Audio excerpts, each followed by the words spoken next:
Elevenses with the reps at Diesel Bookstore. Happy New Year, everyone. This is our first Elevenses of 2026. Can you believe it? I don't even know how we got here. But here we are.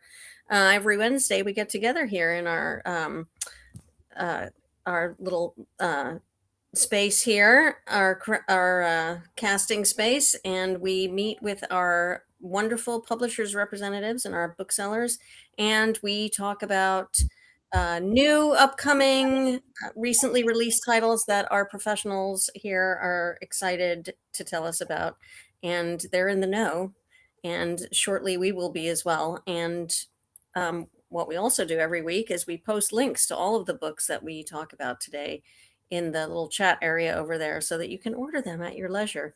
After hearing these guys talk about them today, you're definitely going to want to do that. I had a sneak peek of the titles, and it's hot out the gate here for 2026.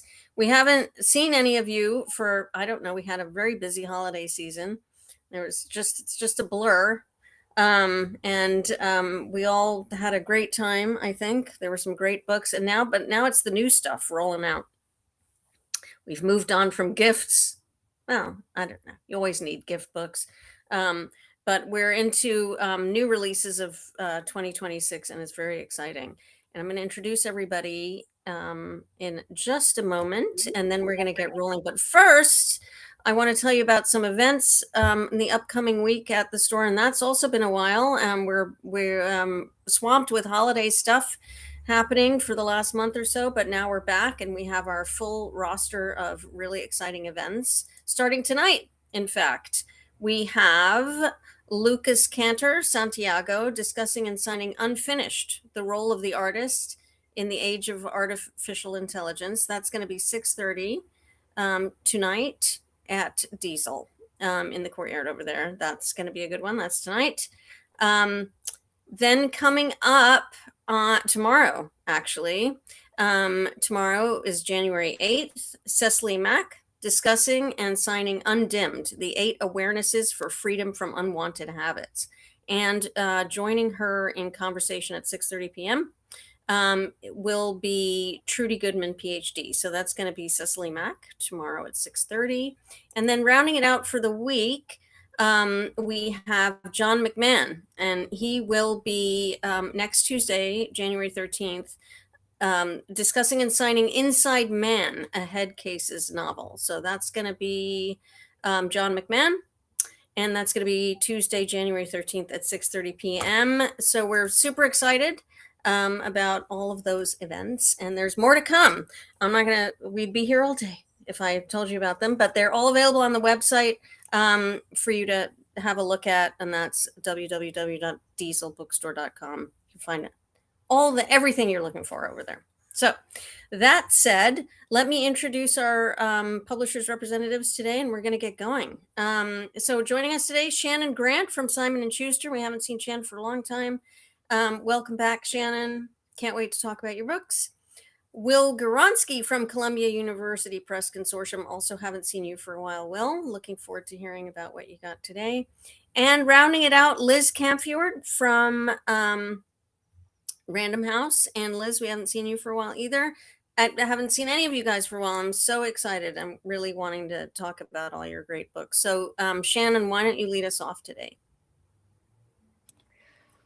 Okay, so super excited right out the gate to talk about Laura Dave's new book. Yay! It's the #1 January Indie Next pick, and we found out yesterday it was Reese's Book Club selection. It's the first time I saw him, which is a direct sequel from her huge breakout. Here's that pretty cover. Breakout book, The Last Thing He Told Me. And it's the first time, I believe I'm getting this right, that Reese has picked a sequel or some, so that is very exciting. But if you're a fan of Laura, it's going to definitely just scratch the itch. It takes place 5 years after the Last Thing He Told Me ended. And Hannah and Bailey have kind of started afresh. They have a new life going in Southern California. She's doing her art thing, and then she sees Owen, her husband, and she knows that he's there for a reason, that he's there for her, and he doesn't make contact, and it just sets everything off right out of the gate. And I'm not spoiling anything by telling you guys this, but it is like, it's just vintage Laura. It's tight. The writing's tight. It's propulsive and page turning. It goes down, like you can see the movie or the mini series going in your head. She writes like that film with that filmmaker, I think, in her eye. But yeah, it's just so good. And always, I love that she does these thrillers that are full with like heart and family, and they feel so much more about than just the mystery of it all. But she does everything beautifully. And she's going to be at Diesel next week. Is it Thursday, you guys? Did I get that right? Yes. So I hear it's quite the hot ticket. So if you're interested in seeing Laura, you should order your ticket online.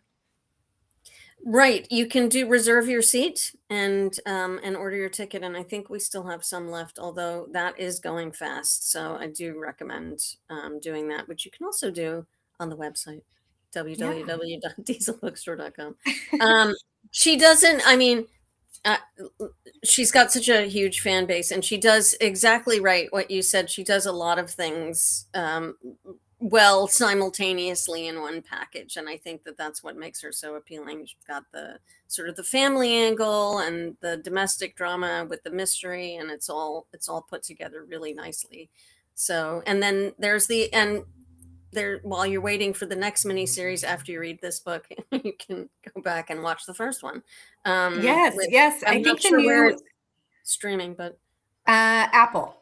And I okay. think the new season is starting, if I could be wrong, sometime in February. Oh, So so many soon. series to Okay, keep straight. great. Yeah, with Jennifer Gardner. So good. Yeah, Jennifer Garner, she's great in it too. So, thank you, Shannon. Great Thank start. you. Will, what's your first book? Hey. Hello, everyone. Happy New Year. So happy to be here. My books for today are all forthcoming. So these are books that I will be selling to bookstores very soon, including Diesel. And so you haven't seen these yet, but they're coming. And this is the first time I'm actually talking about them. So excuse me while I struggle with what to say about which book. But so my very first book is from Columbia University Press. It's The Epic History of Macaroni and Cheese, which is a book I know Deborah's excited about. Huh. Has a delicious looking cover. So this is exactly what it says on the tin. This is a history of macaroni and cheese from its very beginnings, from the ancient world through the Renaissance, through how it became so identified with American foods. So it goes the whole route. It looks at it both as this kind of prestigious food that was very popular. Popes would have macaroni and cheese made for them, which sounds bizarre. Um, and how it came to be part of the US. It was featured in cookbooks that were given when the US was a colony of Britain from the British to the US to suggest things you could make that were simple and nutritious and delicious. And really caught on. Thomas Jefferson's White House served macaroni and cheese as part of dinners. So it has this kind of fascinating lineage that goes along the way. And of course, in many ways, it became a staple food for Black communities in the 19th century. And then with the Great Migration, it kind of spread to different parts of the country and became this thing that we all know and love today. It's a really fun book. It'll have great illustrations. The author has written other books on Italian food and the history of food. She's American born, but she lives in Siena right now. She will be coming to the US to do some media for this book as well. And the person who wrote the foreword is the food historian at the Smithsonian. So a great sort of person to position this as terms of what it means for American history as well. It's going to be a lot of fun. This will be out in February, so it's not quite out yet, but it'll be about a month from now hitting the stores. So you'll be seeing it soon. And it may arrive earlier. It might, yeah, a little bit. Yeah, yeah. I can't wait. I'm very excited. I'm very excited. I have tried that recipe for the Thomas Jefferson mac Oh, and have you? cheese. It's a big Yeah, deal yeah. um, in that kitchen. All right, there was a particular person who made it, and it was like and there's a recipe, and it showed up in another, in a series actually, in both the book and of course I can't remember the name of it, but there was a book and like a PBS series about culinary history, and Uh-huh. that featured prominently as well. So, who doesn't love if you don't love macaroni and cheese, there's something wrong with you.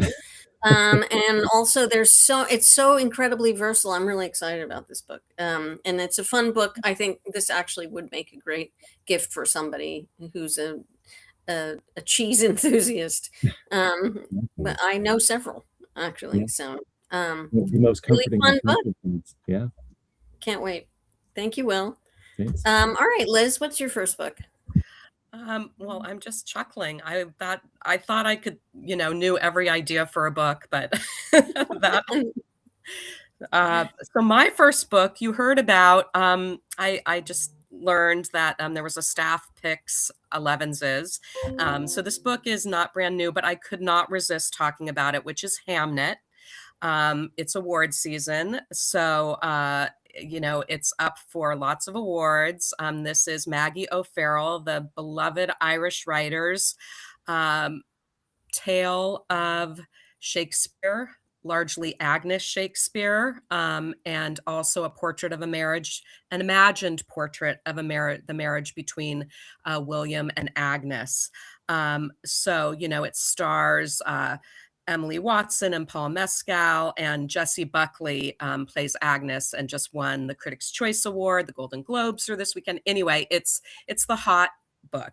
And I know Diesel sold lots since it came out, but this is the tie-in edition that I wanted to showcase. So it takes readers to England 1580 as the Black Death infects the healthy, the sick, the old, and the young alike.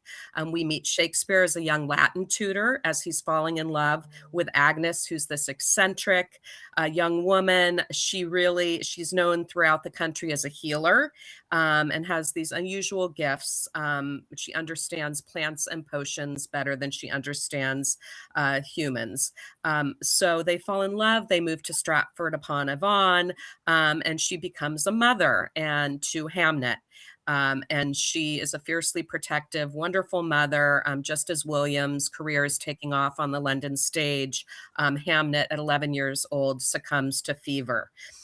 So, as I said, it's a really profound portrait of a marriage. And it also, little is known about, there's so much mystery and enigma that surrounds Shakespeare, and little is known about Hamnet, or really their marriage. But in Maggie O'Farrell's hands, this is just her most popular book. She's written lots of books, and it's my hope that people who haven't read her before, through the movie, of course, will discover not just this novel, but her backlist. She has an incredible memoir called I Am, I Am, I Am, about 17 brushes with death. Anyway, she's just an incredible writer. Ron Charles said of this novel when it came out, miraculous, brilliant, a novel told with the urgency of a whispered prayer or curse.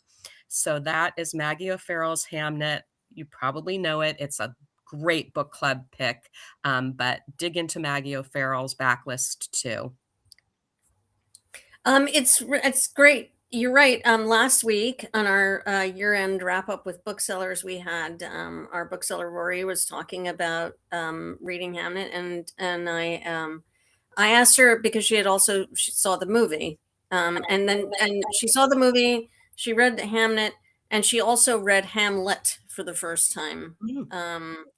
in the same sort of period, which that was really interesting to me. And so I asked her which how did they sort of inform each other? How did they speak to each other, the two books? And she had a really interesting take on that, which I'll paraphrase her and distill it down by just saying she could much better understand why, Hamlet was such a downer, why he was so depressed. Well, And I neglected to say, obviously, Hamnet and Hamlet were interchangeable names, you know, Right. in period. Right. So, but as I understand it, Shakespeare had already begun this play when their son died. So, like I said, lots of mystery around it, but Yeah. an And expert. really all kinds of new angles to think about, actually, which Rory made me think about, because it's been so long since I read Hamlet for the first Yeah, time, so thank you, Liz. you're welcome. All right, Shannon, back to you.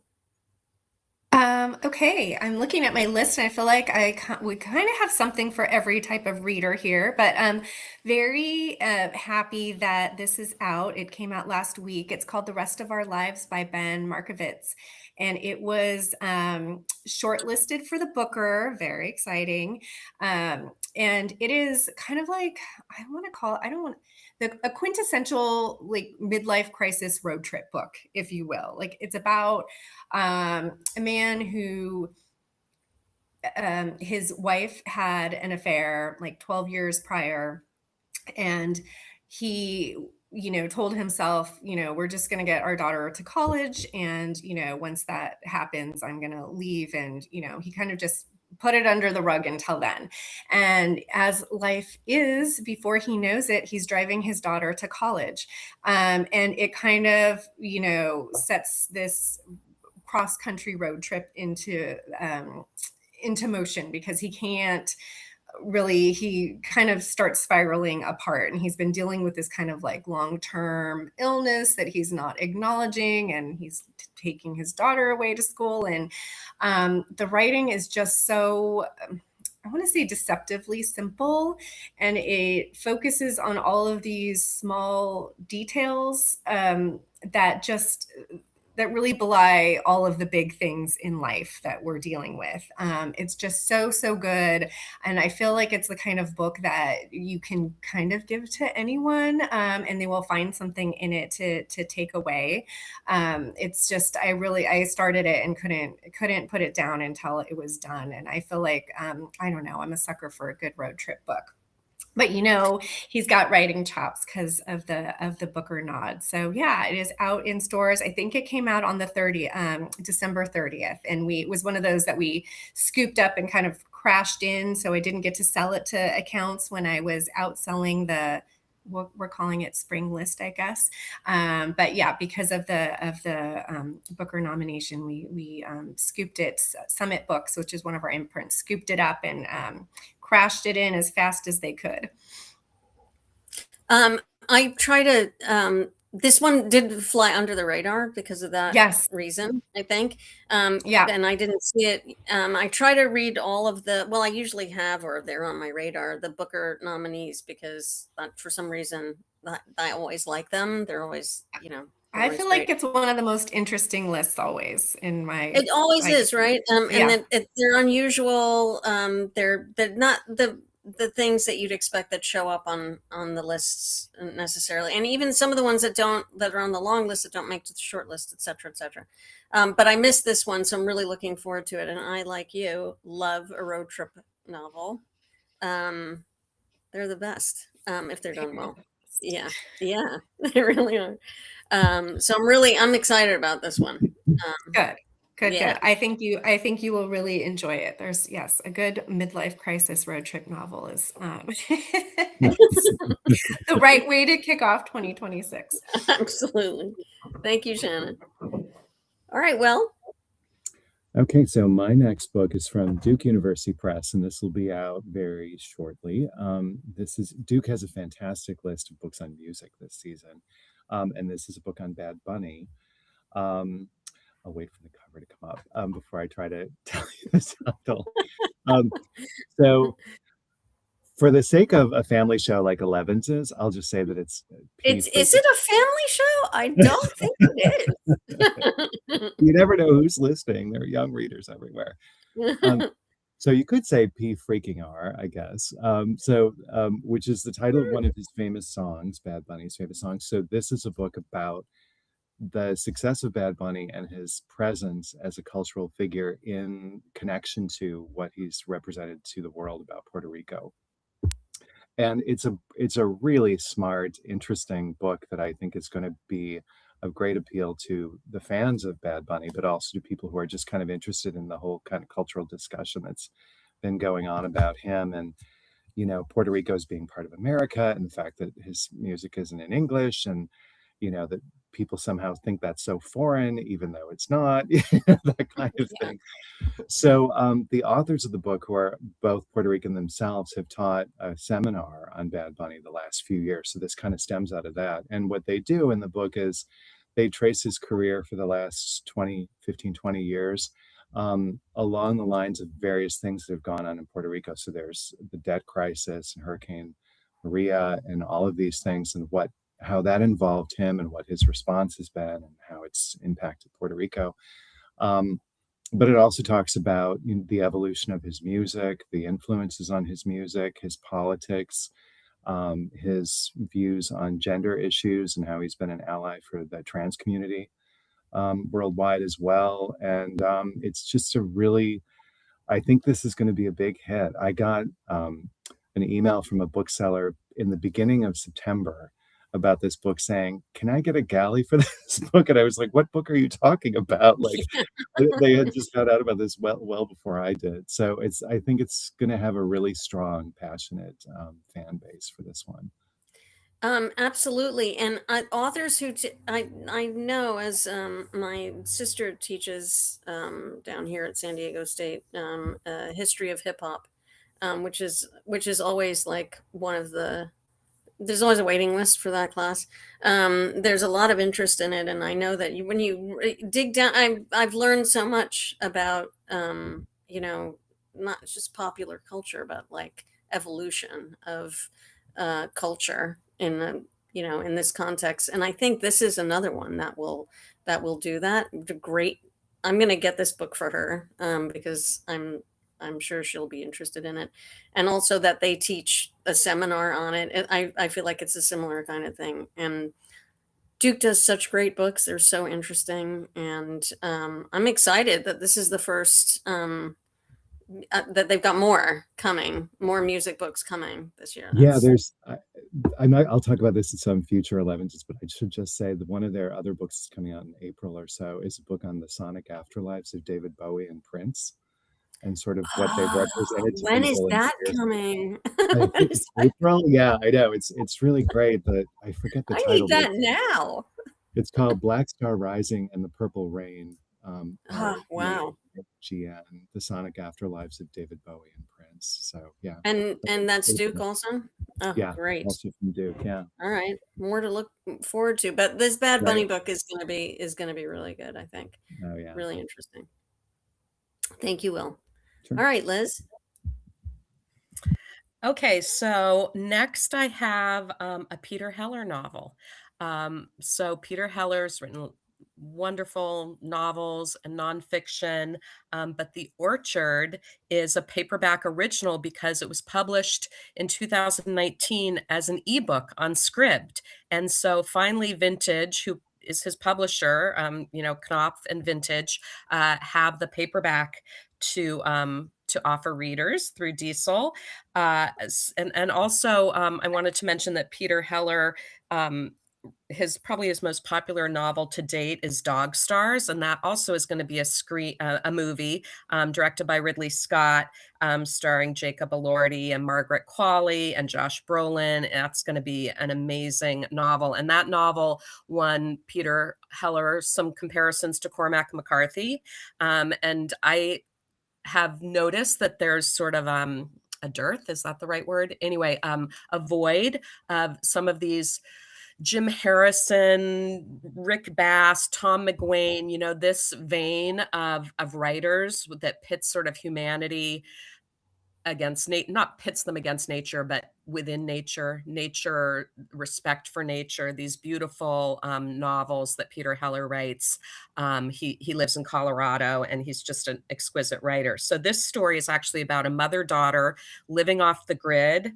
We've got Haley, who walked away from a career as a renowned translator of Tang Dynasty poetry. And Peter Heller studied poetry at Iowa in the Iowa Writers Workshop. And so he's written his own Tang Dynasty poetry throughout this novel, which I love as a poetry lover. So anyway, the mother, Haley, walked away from her career as a translator and a husband who was a heroin addict with her daughter, who's 7 years old, whose name is Frith in this novel. And they are living in kind of a rundown apple orchard in Vermont. And so Frith is being homeschooled. She thinks she's queen of this kind of fantastic universe, natural universe. And it's their dynamic, but then also how their lives are upended when a stranger, Rose Latimer, appears, and that changes their life. And then they also have to endure a tragedy where Frith, it's kind of the loss of her innocence.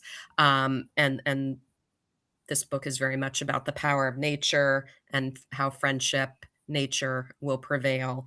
And Marion Winnick in People magazine said of it, the voice Heller creates is so real, you'll keep forgetting it's not a memoir. And the lovely ancient poetry, all Heller's own, is masterful.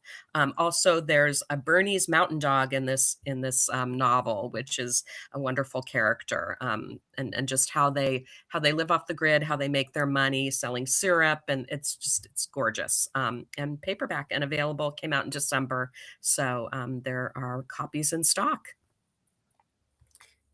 I'm a huge Peter Heller fan. I really like his writing, and it's not a crash read, you can't just get in and it's something you sit and savor, I think, and you linger over and really get into it. And he does explore these kinds of themes often in his other books as well. Nature, sort of isolation, that kind of thing, close intimacy of relationships, and how that works. So and sort of running away from the ghosts of the read. past. Yeah, the ghosts of the past very much, haunt this mother who's trying to protect her daughter. And then, no spoilers, but as it unfolds. But yeah, recommend it. Yeah, he's fantastic. Excellent. And paperback. Added bonus. Thank you, Liz. All right, Shannon's going to start off our last round of the day. Already the last round. So many good things. Okay, I know. So really, I'm like my TBR pile from everybody else is growing. So I'm going to end with a book that I will, full disclosure, just started yesterday. But it is going on sale. I think it went on sale yesterday.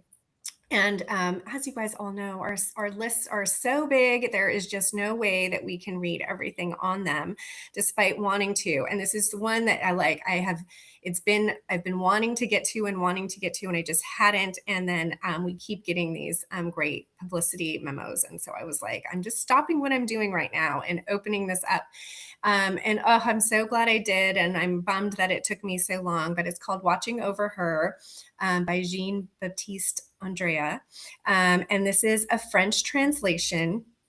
It won a French prize, I'm going to maybe get it a little wrong, Prix Goncourt.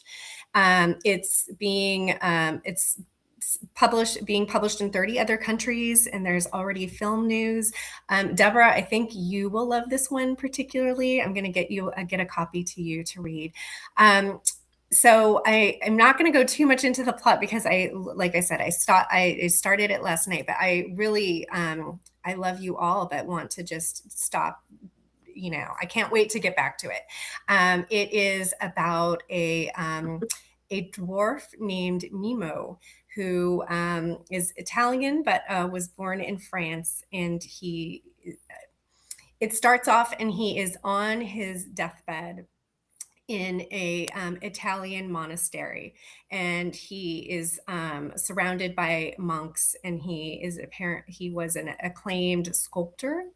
And he's in this monastery because the monks are guarding over this sculpture that he has done that kind of mesmerizes people, if you will. And then it's kind of the story on his deathbed. He tells the story of his life, and it's also the history of Italy and war of, you know, 2 world wars and fascism and art. And it's so good. There's also, I feel like, this sly sense of humor running through it. But like I said, I cannot wait. It has so many things that I love. You know, it's like art and history and historical fiction and these, you know, larger than life characters. And it's just the best kind of historical fiction. So very excited to get back to it. Just now on sale. And I think it's going to be a big deal. I can't wait. This sounds fantastic. This is a very rare Simon and Schuster book I have not read. Yeah. I read them all, Shannon. But this sounds fantastic. This sounds great. It's really good. So and feels, yes, definitely up your alley. So I will make sure you have a copy to read. Yay. But you know, here's the other thing you mentioned. We all love, that's why we're in this business, because we all love books, and we're just geeks, and we love reading, and we love finding books. And I read, I know we all do, just read, or always reading. You've always got a couple books going, and then there's books that you want to read, and you know, it just starts piling up, and sometimes you crash and you have to go for a walk, because it's just too much. And I always feel bad when I haven't read all of the books, you know, that are in the world. And there's books that we love and go by, but then there's like every once in a while, and this does not happen that often. I mean, it couldn't, you couldn't survive it, but there's that book that you just really can't wait to get back to until you're finished. And that doesn't happen that often, where the book is calling you all the time, and you just go sit and you're doing everything else. I feel like we're always chasing that moment of that reading experience, when you when your phone doesn't want you to scroll, when you don't care about your email, like all you want to do is get back to it. I feel like that's the very best. Yeah, it doesn't happen that often. You can enjoy a book. I enjoy a lot of books. But that one, that's really special, and it sounds like it is that for you, this one. So I'm excited. I'm excited for it. Yay. Thank you, Shannon.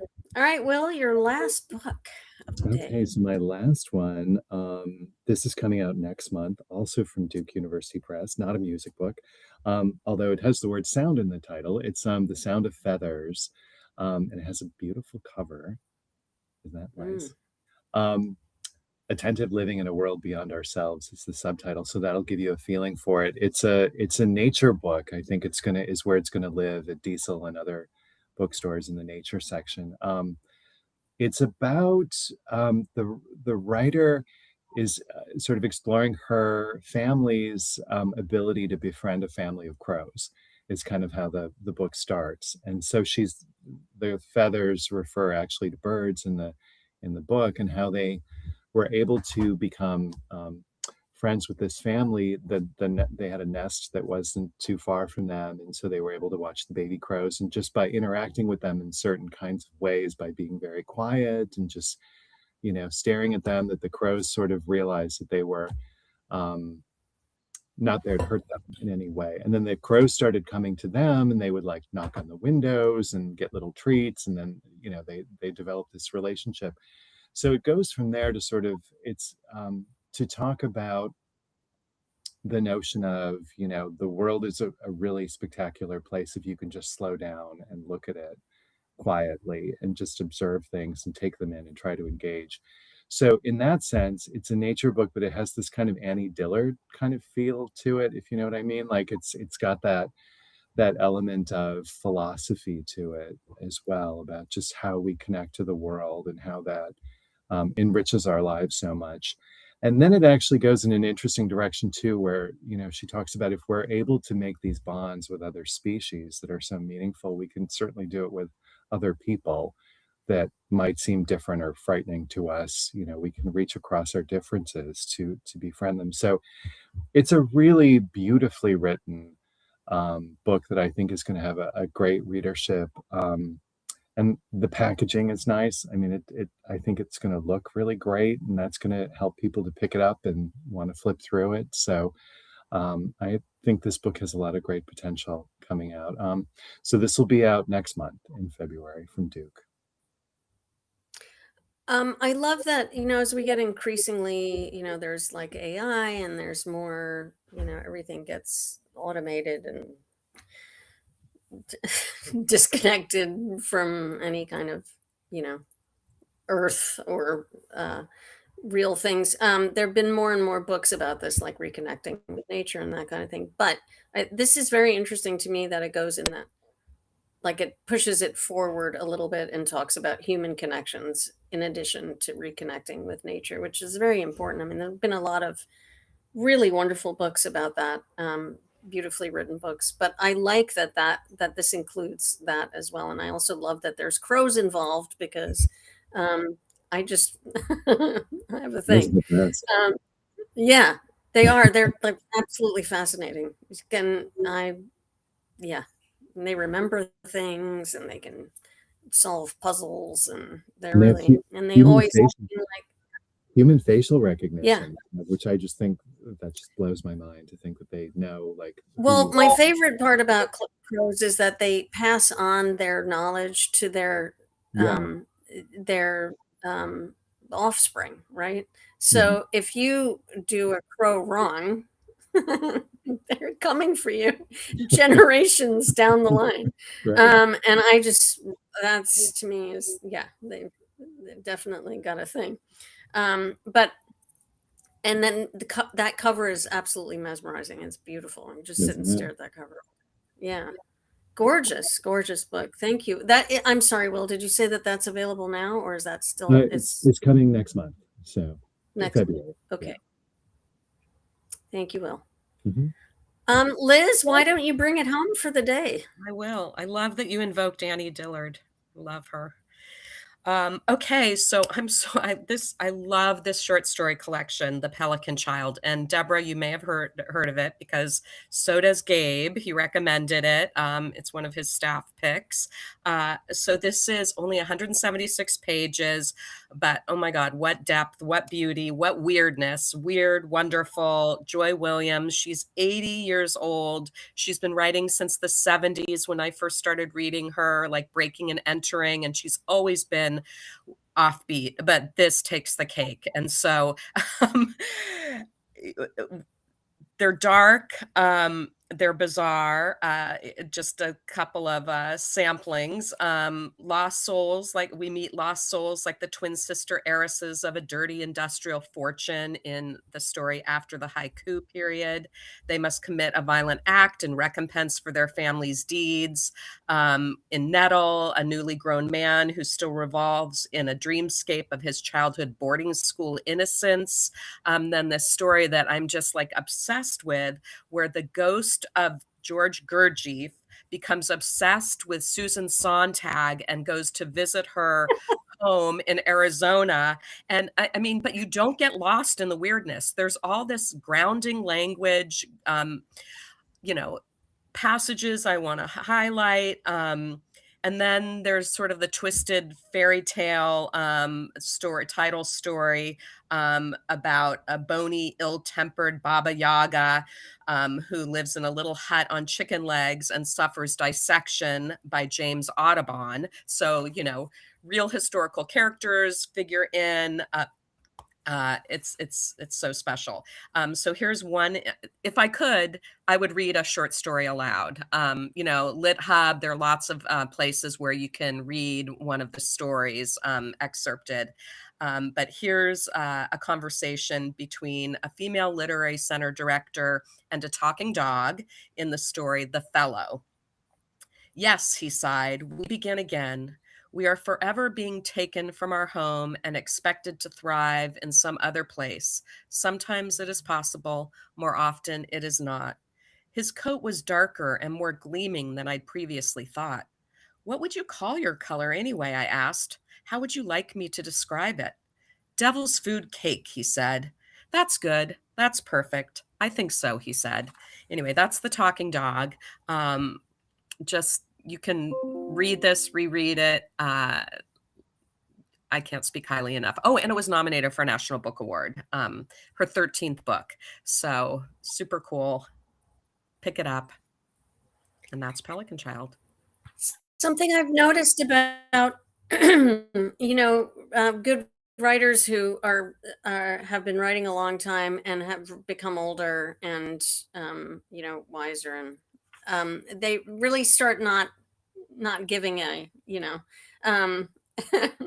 True. and the stuff worrying about like how it's going to get received or what's, all those things that you worry about all the time when you're, throughout your writing career, because it never seems to And I'm go glad away. you Anyway, say that. but you stop worrying about that.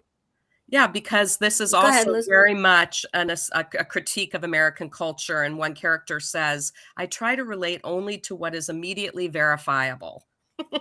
So it's about Right. truth, Right. imagination, and this critique and layers. But I think it's that sort of unleashing, that's it. I'm writing this, the truth, and this is all of it. And I'm not worried about, how it, and it's great because of that.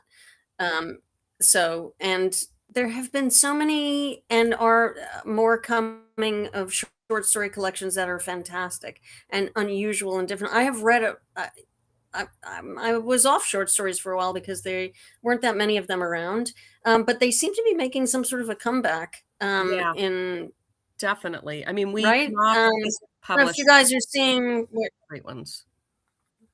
Like Zach Williams but on Obama's list, Beautiful Day, that's a great one. Right. Yeah. And our attention spans, as you were talking about, our, black belt dilettantes, I like to say, a little bit of everything, are perfectly attuned to a really good short story. Yeah. And as I think we've talked about on Elevenses before, it's harder to write a good short story than a good novel. If you think about it, you've got to have all of the same elements, and you've got to do it in a much smaller space, and you've got to compress it. So it's really a form that shows off talent if it's one that you've mastered. So very exciting. And all of these books today they're wonderful. There's not one slow book in the mix here. Every single one is like a crash out. Look at me, read me. Fantastic selection and great variety. And I'm so pleased that you were here for the first Elevenses of 2026 to talk about them. So thank you very much, Shannon Grant from Simon & Schuster, Will Gawronski from Columbia University Press Consortium, and Liz Camfiord from Knopf. Thank you so much. And thank you, Joey, who's behind the scenes, not on camera this week, for all of the producing work that you're doing back there silently. Thanks, Joey. And thanks, everybody, for tuning in. We're going to be back again next week. We'll have more reps. We'll have more fantastic books. We'll have more events to talk about, just more of everything. So hope you will come back and join us then. In the meantime, everybody, have a great week and happy reading. We'll see you next week. Thank you. Bye, everyone. Thanks.